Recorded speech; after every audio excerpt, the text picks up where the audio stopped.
પંચાયત હોય, તાલુકા પંચાયત હોય, નગરપાલિકા હોય કે પછી વિધાનસભા હોય, એ વિધાનસભાની અંદર હવે દરેક વિધાનસભામાં ચેતર વસાવા જોશે તો જ આપણા પ્રાણ પ્રશ્નોને વાચા મળશે. એટલે આ ડભોઈની વિધાનસભા હોય, ડભોઈની જિલ્લા પંચાયત હોય, તાલુકા પંચાયત હોય, એ બધી જ જગ્યાએ હવે ચેતર વસાવા આપણે બનવું પડશે. બનવા તૈયાર છો?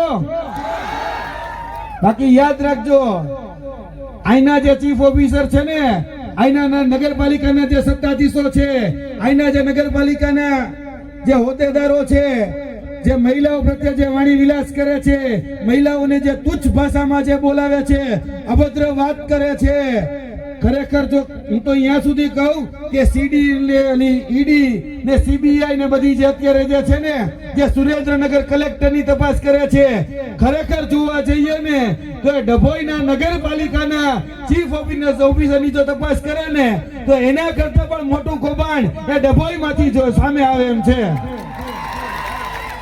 એટલે ઓલી કહેવાનું ઈડી ને સીબીઆઈ ને કે અહીંયા તપાસ છોડો, અહીંયા ડભોઈમાં આવો, આ ડભોઈ નગરપાલિકાના જે સત્તાધીશો છે એની ઘરે એક વખત રેડ પાડો, એટલે તમને ખબર પડશે કે અહીંયા તો હજી તમે જે પૈકડું ને એ તો પાંદડા બરાબર છે, એનું વટવૃક્ષ તો અહીંયા છે. અને છેલ્લા 30 વર્ષથી આ લોકોએ ભ્રષ્ટાચાર સિવાય કઈ નથી કર્યું. આ રોડના રોડ ખાઈ ગયા, અહીંયા મળતી જે ગ્રાન્ટો હતી એ ગ્રાન્ટો ખાઈ ગયા. અહીંયા બોરવેલ નાખવામાં હમણાં મારા ભાઈ હતા ઇનેસી ક્યુ ગામ હતું હમણાં સાઠોદ, ઈ ગામની અંદર હમણાં બોરવેલમાં જોવા જઈએ તો ખાલી પાઇપ જ નાખ્યો જ, બાકી અંદર નાખવા માટે નથી વાયર કે નથી બીજી ત્રીજી કોઈ વસ્તુ. ઈ આખું 2.5 લાખ રૂપિયા ખાઈ ગયા. એટલે તમે વિચાર કરો, આવી તો એક નહીં, આવી દરેક ગ્રામ પંચાયતની હાલત છે. એક ગ્રામ પંચાયતમાં મનરેગાના કૌભાંડ હોય કે નળ સે જલના કૌભાંડ હોય, એમાં આ બધા વિસ્તારો મોખરે છે.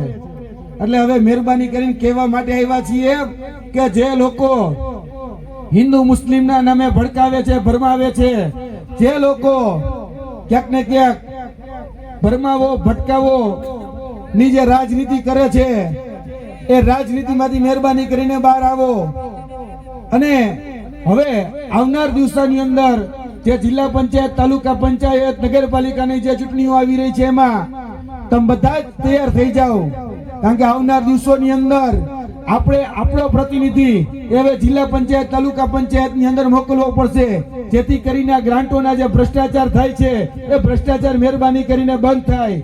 બાકી આ જે આવાસ યોજનાની અંદર જે આવાસો ખવાઈ જાય છે, આ રોડની જે ગ્રાન્ટો મળે છે રોડ ખવાઈ જાય છે, આ શાળાની અંદર શિક્ષકો નથી, દવાખાનાની અંદર ડાક્ટર નથી, કચેરીઓમાં જાવ તો ક્લાર્ક નથી. આ નરી વાસ્તવિકતા આ ડભોઈની છે. તો એની સામે જો લડવું હોય તો આપણે બધાએ જે આ તોડવાની જે રાજનીતિ કરે છે, હિન્દુ મુસ્લિમના નામે જે ભટકાવવાની જે રાજનીતિ કરે છે, એની સામે અમે આ ગુજરાત જોડો યાત્રા લઈને તમારા પાસે આવ્યા છીએ.